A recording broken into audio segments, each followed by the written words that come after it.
왕의 침소 안에서 벌어진 전쟁. 그 끝은 피비린내 나는 사약 한 사발이었습니다. 1701년 10월 8일 조선 제19대 왕 숙종의 명령 하나가 궁궐을 뒤흔들었습니다. 장씨에게 사약을 내린다. 사약. 그것은 단순한 독약이 아니었습니다.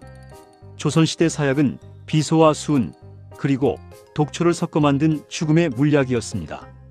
마시면 5분에서 10분 안에 심장이 멈추고 그 과정에서 온몸이 경련을 일으키며 말할 수 없는 고통이 엄습합니다. 한때 왕의 사랑을 독차지했던 여인, 중전의 자리까지 올랐던 희빈 장씨. 그녀는 이제 죄인이 되어 그 검은 액체를 입안에 넣어야 했습니다. 사약을 든 그녀의 손이 떨렸을까요? 아니면 이미 모든 것을 체념한 채 담담했을까요? 우리는 그녀의 마지막 표정을 알 수 없습니다. 하지만 한 가지는 분명합니다. 이 비극은 사랑에서 시작되었다는 것. 사랑을 위해 목숨을 건 여자가 있었습니다. 하지만 그 사랑이 권력이 되었을 때 그것은 독이 되었습니다. 오늘 여러분께 들려드릴 이야기는 단순한 후궁의 권력 다툼이 아닙니다. 이것은 인간의 욕망과 질투, 사랑과 집착이 얼마나 무서운 비극을 만들어내는지에 대한 이야기입니다. 조선 왕조 500년 역사상 가장 잔혹하고 가장 처절했던 두 여인의 전쟁. 그리고 그 전쟁의 중심에 서 있던 한 남자, 숙종. 지금부터 그 비밀의 문을 열어보겠습니다. 1680년 창덕궁. 25의 젊은 왕 숙종은 권태로운 일상에 지쳐 있었습니다. 당시 왕비는 인현왕 후 민씨, 서인의 명문가 출신으로 가문도 좋고 성품도 온화했습니다. 하지만 문제가 있었습니다. 왕자를 낳지 못했다는 것. 조선시대 왕비의 가장 중요한 임무는 왕자를 낳아 대를 잇는 것이었습니다. 하지만 혼인한 지 7년이 지나도록 인현왕 후의 처소에서는 기쁜 소식이 들리지 않았습니다. 숙종의 마음은 점점 식어갔습니다. 아니, 식었다기보다는 계산하기 시작했습니다. 왕자가 없으면 왕권이 흔들린다. 후계가 불안하면 신하들이 나를 우습게 본다. 숙종은 사랑보다 권력을 먼저 생각하는 왕이었습니다. 이것이 그의 본질이었습니다. 그때였습니다. 한 여인이 왕의 눈에 들어온 것은 장옥정. 그녀는 역관 장형의 딸로 어려서부터 궁궐의 분위기를 익히며 자랐습니다. 아버지가 역관이었기에 중인 계급에 속했지만 왕실과는 거리가 먼 신분이었죠. 그런 그녀가 어떻게 궁궐에 들어오게 되었을까요? 당시 장씨 집안은 몰락하고 있었습니다. 장옥정의 어머니는 딸의 미래를 위해 궁궐 라인으로 들여보내기로 결정했습니다. 생존을 위한 선택이었죠. 궁녀로 들어온 장옥정. 그녀는 처음부터 남달랐습니다. 실록에는 이렇게 기록되어 있습니다. 자색이 요염하고 교태가 남다르더라. 단순히 예쁜 얼굴이 아니었습니다. 그녀는 왕의 마음을 읽는데 천재였습니다. 숙종이 외로워할 때 곁에 있어주고, 왕이 화가 났을 때 적절히 달래주고, 왕이 권태로워할 때는 신선한 자극을 주는 여인. 숙종은 점점 그녀에게 빠져들었습니다. 당시 궁녀들의 증언이 전해집니다. 장나인은 주상 전하의 취향을 정확히 알고 계셨습니다. 주상께서 답답해하시면 재치 있는 말로 웃음을 선사했고, 외로워하시면 말없이 곁을 지켰습니다. 이것이 장옥정의 무기였습니다. 눈치와 센스, 그리고 왕을 위한 헌신. 하지만 여기서 의문이 듭니다. 정말 그녀의 마음은 순수했을까요? 아마도 아니었을 겁니다. 그녀는 알고 있었습니다. 궁궐에서 살아남으려면 왕의 총애를 받아야 한다는 것을. 이것은 생존 전략이었습니다. 1686년 결정적인 사건이 벌어집니다. 장옥정이 왕자를 낳은 것입니다. 훗날 경종이 되는 이윤. 왕은 기뻐 날뛰었습니다. 7년 동안 왕비가 이루지 못한 일을 후궁이 해낸 것이죠. 숙종은 즉시 장옥정을 수군에서 소위로 승격시켰습니다. 파격적인 승진이었습니다. 그리고 3년 후인 1689년 더욱 파격적인 결정을 내립니다. 인현왕 후를 폐위시키고 장씨를 중전으로 책봉한 것입니다. 조선 역사상 살아있는 왕비를 폐위시키고 후궁을 왕비로 올린 것은 거의 전례가 없는 일이었습니다. 여러분, 지금 이 순간이 바로 조선 역사의 분수령이었습니다. 왕비를 폐위시키고 후궁을 왕비로 올린다는 것, 이것이 얼마나 엄청난 사건인지 아시나요? 이 이야기가 궁금하시다면 구독과 좋아요 부탁드립니다. 더 흥미진진한 궁중의 비밀들을 계속해서 여러분께 전해드리겠습니다. 1689년 4월 기사환국. 신하들은 반발했습니다. 특히 서인 세력은 격렬하게 반대했죠. 왕비를 폐위한다는 것은 곧 그들의 정치적 기반을 무너뜨리는 일이었으니까요. 하지만 숙종은 단호했습니다. 짐의 뜻이다. 더 이상 말하지 마라. 송시열을 비롯한 서인의 거두들이 유배를 가거나 사사되었습니다. 남인들이 권력을 잡았고 그 중심에는 장씨가 있었습니다. 민씨는 중전의 자리에서 쫓겨나 사가로 내려가야 했습니다. 폐비가 된 그날 창덕궁을 나서는 민씨의 모습을 목격한 궁녀의 증언이 전해집니다. 마마께서는 눈물 한 방울 흘리지 않으셨습니다. 다만 궁궐을 돌아보시며 깊은 한숨만 쉬셨을 뿐이옵니다. 왕의 총애를 잃은 여인의 자리는 이토록 처참했습니다. 그렇게 장옥정은 조선의 국모가 되었습니다. 미천한 신분에서 중전의 자리까지. 그녀의 인생은 신데렐라 스토리 그 자체였습니다. 하지만 이것은 시작에 불과했습니다. 진짜 비극은 이제부터였으니까요. 2년왕 후 민씨. 그녀는 도대체 어떤 여인이었을까요? 역사는 그녀를 어질고 착한 왕비로 기록합니다. 하지만 그 말의 이면에는 깊은 슬픔이 담겨 있습니다. 민씨는 1667년 태어났습니다. 여흥민씨 가문의 딸로 교양과 덕성을 갖춘 명문가의 규수였죠. 1681년 15세 나이에 왕비가 되었습니다.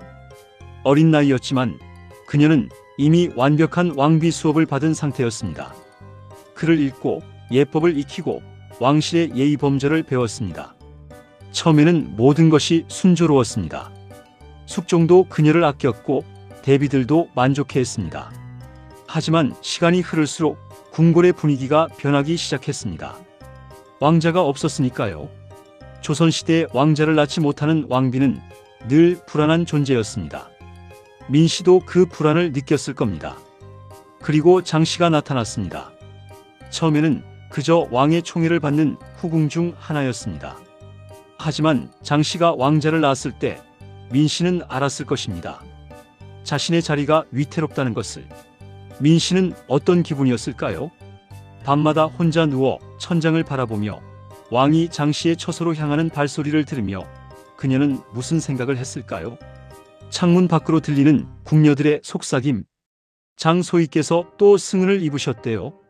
그 소리가 민씨의 귓가에 비수처럼 꽂혔을 것입니다. 내가 뭘 잘못한 걸까? 아이를 낳지 못한 게 그렇게 큰 죄일까?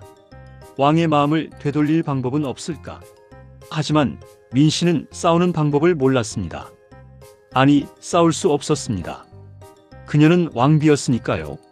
왕비는 질투하지 않고, 왕비는 인내하고, 왕비는 품위를 지켜야 했습니다. 그것이 조선시대 국모의 덕목이었습니다. 그런데 장씨는 달랐습니다. 그녀는 왕비의 덕목 같은 것에 얽매이지 않았습니다. 오히려 그녀는 왕 앞에서 눈물도 보이고 애교도 부리고 때로는 투정도 했습니다. 숙종은 그런 장씨가 신선했습니다. 항상 단정하고 조신한 왕비보다 솔직하고 인간적인 장씨가 더 매력적으로 느껴진 것이죠. 이것이 두 여인의 결정적인 차이였습니다. 그리고 1689년 최악의 날이 찾아왔습니다. 폐비. 왕비의 자리에서 쫓겨나 서인 집안으로 내려가는 날. 실록에는 이렇게 기록되어 있습니다. 민씨가 궁을 나설 때 하늘에서 천둥이 치고 비가 쏟아졌다. 하늘도 울었다는 겁니다. 국문을 나서는 민씨의 뒷모습. 한때 조선의 국모였던 그녀는 이제 그저 평민의 옷을 입은 여인일 뿐이었습니다. 그렇게 민씨는 사라졌습니다. 아니, 사라진 것이 아니라 숨죽이며 기다리기 시작했습니다.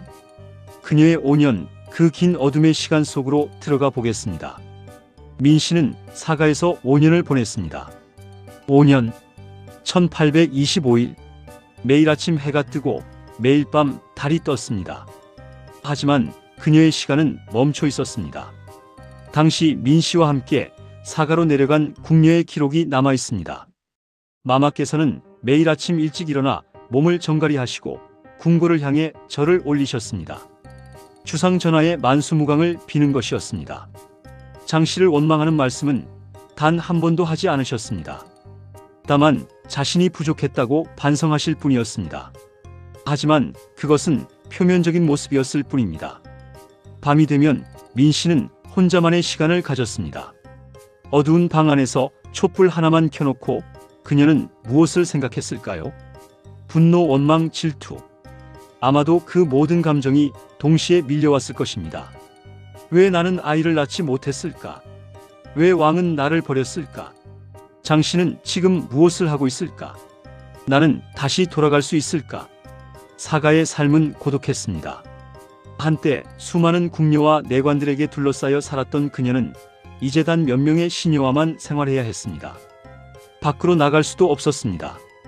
폐비가 된 그녀를 보러 오는 사람도 없었습니다. 이것은 사회적 죽음이었습니다. 살아있지만 죽은 것과 다름없는 삶. 하지만 민 씨는 포기하지 않았습니다. 그녀는 매일 기도했습니다. 불공을 드리고 하늘에 빌었습니다. 제발 주상의 마음이 돌아오게 해주소서. 다시 한번 기회를 주소서. 그리고 그녀는 기다렸습니다. 5년이라는 긴 시간 동안 그녀는 단 하루도 희망을 버리지 않았습니다. 이것이 민 씨의 힘이었습니다. 인내. 원망하지 않았습니다. 저주하지 않았습니다. 단지 기다렸습니다. 그리고 놀랍게도 그 기다림은 헛되지 않았습니다. 1694년 갑술한국. 역사는 다시 한번 뒤집혔습니다. 숙종의 마음이 변한 것입니다. 왜일까요? 왜 왕은 갑자기 마음을 바꾼 걸까요? 표면적인 이유는 남인들의 횡포였습니다. 권력을 잡은 남인 세력이 교만해지자 숙종은 그들을 견제하고 싶었던 것이죠. 하지만 진짜 이유는 따로 있었습니다. 장희빈이 변했기 때문입니다. 충전이 된 장 씨는 예전에 그 애교 넘치는 여인이 아니었습니다. 권력을 쥔 그녀는 오만해졌고 왕에게조차 함부로 굴기 시작했습니다. 궁중 기록을 보면 이런 내용이 나옵니다. 희빈이 주상께 큰 소리를 내었다. 희빈이 주상의 뜻을 거역하였다. 상상이 되십니까? 왕에게 큰 소리를 치다니요. 예전의 장씨라면 절대 하지 않았을 행동입니다. 하지만 중전이 된 그녀는 달랐습니다. 자신이 왕자의 어머니이고 조선의 국모라는 자신감이 그녀를 변하게 만들었습니다. 숙종은 실망했습니다. 그가 사랑했던 것은 순종적이고 애교 넘치는 장옥정이었지 오만하고 거만한 희빈 장씨가 아니었으니까요. 여기서 숙종의 본질이 드러납니다. 그는 여인을 사랑한 것이 아니라 자신에게 순종하는 모습을 사랑했던 것입니다. 그가 원한 것은 파트너가 아니라 예쁜 인형이었습니다. 장씨가 변하자 그는 새로운 인형이 필요했습니다. 그리고 그때 떠오른 것이 민 씨였습니다. 5년 동안 묵묵히 기다리며 단 한 번도 왕을 원망하지 않았던 민 씨. 숙종은 계산했습니다. 민 씨를 포기시키면 서인들이 나를 지지할 것이다. 그리고 장 씨에게 복수하는 남인들을 제거할 명분도 생긴다. 냉혹한 정치적 계산이었습니다. 더 치명적인 것은 그녀가 저지른 금기의 행위였습니다. 취선당 사건. 1701년 어느 가을밤 취선당. 장희빈의 사적인 처소였던 이곳에서 기이한 일이 벌어지고 있었습니다. 방 안은 컴컴했습니다. 오직 초 몇 개만이 흔들리며 희미한 빛을 내고 있었습니다. 향불이 피어올랐습니다. 달콤하면서도 묘한 냄새. 그것은 저주의 냄새였습니다. 무당이 방 한가운데서 춤을 추고 있었습니다. 손에는 방울을 들고 입으로는 알 수 없는 주문을 외웠습니다. 천지신명이시여 저 여인을 벌하소서. 그리고 그 앞에는 작은 신주가 놓여 있었습니다. 나무로 깎아 만든 인형. 그 위에는 붉은 글씨로 이름이 적혀 있었습니다. 민씨. 2년 후 장희빈은 방구석에 앉아 그 광경을 지켜보고 있었습니다. 그녀의 눈빛은 공허했습니다. 아니, 공허했다기보다는 절망적이었습니다. 무당이 신주의 못을 박았습니다. 하나, 둘, 셋. 못이 박힐 때마다 장희빈의 입술이 떨렸습니다. 죽어라! 죽어라! 내가 사라져야 내가 산다. 이것은 단순한 질투가 아니었습니다. 이것은 생존을 위한 발악이었습니다. 인현왕후가 복이 되면 자신은 죽는다는 것을 그녀는 너무나 잘 알고 있었습니다. 하지만 동시에 이것은 범죄였습니다. 조선시대의 왕실을 저주한다는 것은 영모와 같은 죄였습니다. 더구나 왕비를 저주했다는 것은 용서받을 수 없는 대역죄였죠. 실록의 기록을 보면 등골이 오싹해집니다. 취선당에서 신주를 만들고 그 위에 인현왕후의 생년월일을 써서 못을 박았다. 밤마다 촛불을 밝히고 저주의 주문을 외웠다. 왕후가 병들어 죽기를 바라며 온갖 주술을 행하였다. 숙종은 분노했습니다. 하지만 여기서 한 가지 의문이 생깁니다. 과연 이것이 전부였을까요? 어떤 역사학자들은 이렇게 말합니다. 취선당 사건은 빙산의 일각일 뿐이라고. 진짜 이유는 숙종이 이미 장희빈에게 질렸기 때문이라고. 권력을 쥔 장씨는 더 이상 숙종이 사랑했던 그 여인이 아니었습니다. 그녀는 변했고 왕은 그 변화에 실망했습니다. 취선당 사건은 그저 명분이었을 뿐입니다. 숙종은 이미 장희빈을 제거하기로 결정한 상태였고 취선당 사건은 그것을 정당화하는 도구였습니다. 그리고 1694년 숙종은 충격적인 결정을 내립니다. 인현왕후를 복위시킨 것입니다. 장희빈은 다시 희빈으로 강등되었습니다. 불과 5년 만에 천국에서 지옥으로 떨어진 것이죠. 그리고 패비였던 민씨가 다시 중전의 자리로 돌아왔습니다. 역사는 반복되었지만 이번에는 그 대상이 바뀌었습니다. 민씨가 궁궐로 돌아오던 날 백성들이 길가에 나와 환호했다고 합니다. 어진 왕비께서 돌아오셨다. 하늘이 정의를 세우셨도다. 반면 장희빈은 궁궐 구석의 처소로 쫓겨났습니다. 그녀를 따르던 남인들은 모두 권력에서 밀려났고 서인들이 다시 조정을 장악했습니다. 장희빈의 몰락은 여기서 끝나지 않았습니다. 1701년 8월 인현왕후가 갑자기 세상을 떠났습니다. 병사였습니다. 하지만 소문이 돌기 시작했습니다. 장씨가 저주를 해서 왕후가 돌아가신 것이다. 취선당에서 행한 굿이 효험을 본 것이다. 사실 여부는 중요하지 않았습니다. 중요한 것은 왕이 무엇을 믿느냐였습니다. 숙종은 분노했습니다. 아니, 분노했다기보다는 이것을 핑계로 삼았다고 하는 게 맞을지도 모릅니다. 숙종은 장희빈을 제거할 완벽한 명분을 얻은 것입니다. 1701년 10월 8일 사약이 내려졌습니다. 이른 아침 가을 하늘은 유난히 높고 푸르렀습니다. 하지만 장희빈의 처소는 죽음의 그림자로 가득했습니다. 마당 한가운데 놓인 작은 소반, 그 위에는 죽음보다 더 검은 액체가 담긴 사발이 놓였습니다. 늦가을의 차가운 바람이 장씨의 흐트러진 머리칼을 스치고 지나갔습니다. 장희빈의 처소로 내관이 들어왔습니다. 손에는 검은 보자기에 쌓인 사약함이 들려 있었습니다. 희빈 장씨 왕명이시다. 사약을 받으라. 그 순간 시간이 멈춘 것 같았습니다. 장희빈은 그 사약잔을 바라보았습니다. 그 검은 액체가 자신의 생명을 끝낼 것이라는 것을 알았습니다. 그녀의 머릿속에 지난 시간들이 스쳐 지나갔습니다. 궁녀로 들어온 날, 왕을 처음 본 날, 왕자를 낳은 날, 중전이 된 날, 그리고 모든 것을 잃은 오늘. 그녀는 무슨 생각을 했을까요? 실록에는 그녀가 격렬하게 저항했다고 기록되어 있습니다. 장씨가 사약을 거부하며 울부짖었다. 나는 중전이었다. 왕자의 어미다. 어찌 나를 이렇게 죽일 수 있느냐? 그녀는 처소 안을 뛰어다니며 도망치려 했습니다. 문을 두드렸습니다. 쾅쾅쾅. 손이 피투성이가 될 때까지 두드렸습니다. 나를 놓아라. 주상을 뵙게 하라. 내가 무슨 죄를 지었단 말이냐? 목소리가 쉬어갔습니다. 하지만 그녀는 멈추지 않았습니다. 내관들이 그녀를 붙잡았습니다. 3명의 장정이 달려들어 그녀의 팔을 붙잡았습니다.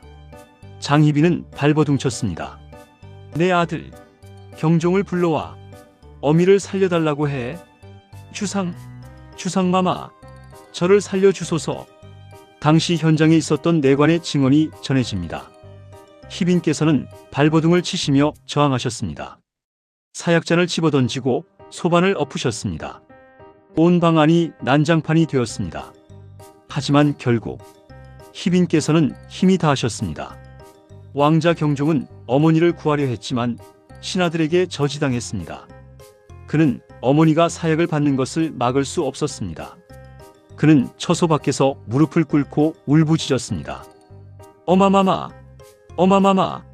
하지만 문은 열리지 않았습니다. 한 여인의 생이 이렇게 끝나가고 있었습니다. 결국 내관들이 강제로 장희빈을 눌렀습니다. 2명이 팔을 잡고 1명이 머리를 잡았습니다. 또 1명의 내관이 사약잔을 들고 다가왔습니다. 장희빈은 입을 굳게 다물었습니다. 하지만 내관이 강제로 턱을 눌러 입을 벌렸습니다. 검은 액체가 그녀의 입 안으로 들어갔습니다. 스디슨 맛, 그리고 타는 듯한 통증. 사약이 목을 타고 내려갔습니다. 장희빈의 몸이 경련을 일으켰습니다. 숨이 막혔습니다. 심장이 미친 듯이 뛰었습니다. 그리고 점점 느려졌습니다. 그녀의 눈빛이 흐려졌습니다. 마지막 순간 그녀는 무엇을 보았을까요? 왕의 얼굴, 아들의 얼굴, 아니면 자신이 꿈꾸던 권력의 환상. 우리는 알 수 없습니다. 얼마 지나지 않아 그녀의 몸은 차갑게 식었습니다. 조선의 국모였다가 죄인이 된 여인, 왕의 사랑을 독차지했다가 버림받은 여인, 권력의 정점에 섰다가 비참하게 몰락한 여인. 장희빈의 삶은 그렇게 끝났습니다. 그녀의 나이 43세였습니다. 하지만 이야기는 여기서 끝나지 않습니다. 그녀가 죽은 후 기이한 소문이 돌기 시작했습니다. 밤마다 궁궐에서 여인의 울음소리가 들린다. 장희빈의 혼령이 궁을 떠돌고 있다. 취선당 근처를 지나가면 소름이 돋는다. 숙종은 불안해했습니다. 그래서 장희빈의 무덤을 여러 번 옮겼다고 합니다. 처음에는 양주에 묻었다가 다시 파주로 옮겼습니다. 그러나 소문은 멈추지 않았습니다. 왕은 밤마다 악몽에 시달렸다고 합니다. 꿈속에서 장씨가 나타나 자신을 원망했다는 것이죠. 과연 이 모든 것이 누구의 잘못이었을까요? 장희빈이 욕심을 부린 것이 잘못이었을까요? 인현왕후가 왕자를 낳지 못한 것이 잘못이었을까요? 아니면 숙종이 두 여인을 정치의 도구로 이용한 것이 잘못이었을까요? 이 이야기를 처음부터 다시 되짚어 보겠습니다. 장희빈은 악녀였을까요? 그녀는 분명 잔혹한 일을 저질렀습니다. 왕비를 저주하고 권력을 위해 수단과 방법을 가리지 않았죠. 하지만 생각해 보십시오. 미천한 신분에서 태어나 궁녀로 들어와 오직 왕의 총애만으로 살아남아야 했던 여인. 그녀에게 권력은 단순한 욕심이 아니라 생존의 수단이었습니다. 총애를 잃으면 죽는다는 것을 그녀는 너무나 잘 알고 있었습니다. 실제로 그녀의 예측은 틀리지 않았습니다. 총애를 잃자마자 그녀는 사약을 받았으니까요. 그렇다면 인현왕후는 완벽한 선녀였을까요? 역사는 그녀를 어진 왕비로 기록합니다. 하지만 그것은 그녀가 선택할 수 있었던 유일한 전략이었을지도 모릅니다. 명문가의 딸로 태어나 어려서부터 왕비가 될 교육을 받았던 그녀. 그녀에게 인내와 품위는 무기였습니다. 그리고 결과적으로 그 전략은 성공했습니다. 그녀는 복이 되었으니까요. 하지만 그 승리가 그녀를 행복하게 만들었을까요? 복위 후 인현왕후는 단 4개월 만에 세상을 떠났습니다. 어떤 학자들은 그녀가 스트레스와 상심으로 병을 얻었다고 말합니다. 5년을 기다려 돌아온 자리. 하지만 그 자리는 이미 너무 많은 것을 앗아간 후였습니다. 그리고 숙종. 그는 과연 사랑했던 것일까요? 어떤 학자들은 이렇게 말합니다. 숙종은 두 여인을 진심으로 사랑한 적이 없다고. 그에게 여인들은 정치를 위한 도구였을 뿐이라고. 기사환국과 갑술환국. 왕은 정치적 필요에 따라 여인들의 운명을 결정했습니다. 장씨가 필요할 때는 그녀를 왕비로 올렸고 필요 없어지자 사약을 내렸습니다. 민씨가 필요할 때는 복위시켰고 그녀가 죽자 빠르게 다른 왕비를 들였습니다. 이것이 조선시대 왕실의 민낯이었습니다. 사랑이라는 이름으로 포장되었지만 그 안에는 권력과 정치만이 있었습니다. 그렇다면 진짜 승자는 누구였을까요? 장희빈은 사약을 받고 죽었습니다. 인현왕후는 복위했지만 병으로 일찍 세상을 떠났습니다. 숙종은 그는 왕으로서 권력을 지켰지만 두 여인을 잃었습니다. 결국 승자는 아무도 없었습니다. 이것이 권력 앞에서 벌어진 사랑의 비극입니다. 여러분, 이 이야기가 그저 300년 전의 옛날 이야기라고 생각하십니까? 아닙니다. 지금도 우리 주변에서 비슷한 일들이 벌어지고 있습니다. 사랑이 집착이 되고 집착이 파멸로 이어지는 일, 권력을 위해 수단과 방법을 가리지 않다가 모든 것을 잃는 일, 인내한다고 해서 반드시 보상받는 것은 아니지만 그래도 품위를 지키려 노력하는 일. 장희빈과 인현왕후의 이야기는 우리에게 이런 질문을 던집니다. 당신이라면 어떻게 하시겠습니까? 사랑하는 사람의 마음이 변했을 때, 권력과 사랑 사이에서 선택해야 할 때, 모든 것을 걸었지만 잃게 될지도 모른다는 두려움 앞에서 정답은 없습니다. 하지만 한 가지는 분명합니다. 사랑이 권력이 되는 순간 그것은 더 이상 사랑이 아니라는 것. 장희빈은 왕의 사랑을 권력으로 바꾸려 했습니다. 그리고 그 순간 진짜 사랑을 잃었습니다. 인현왕후는 왕비의 품위를 지키려 했습니다. 하지만 진짜 사랑을 얻지는 못했습니다. 숙종은 권력을 지켰습니다. 하지만 두 여인을 모두 잃었습니다. 이것이 우리가 이 비극에서 배워야 할 교훈입니다. 오늘 이야기가 여러분께 깊은 여운을 남겼기를 바랍니다. 궁궐 담장 너머에서 벌어진 치열한 사랑과 권력의 싸움, 그리고 그 끝에 남은 것은 허무함 뿐이었습니다. 다음 편에서는 또 다른 비밀의 문을 열어보겠습니다. 구독과 좋아요, 알림 설정 부탁드립니다. 여러분의 관심이 더 많은 궁중비사를 발굴하는 원동력이 됩니다. 그리고 댓글로 여러분의 생각을 들려주세요. 만약 여러분이 장희빈이었다면, 인현왕후였다면 어떤 선택을 하셨을까요? 궁중비사 인생극장 다음 편에서 또 뵙겠습니다. 시청해주셔서 감사합니다.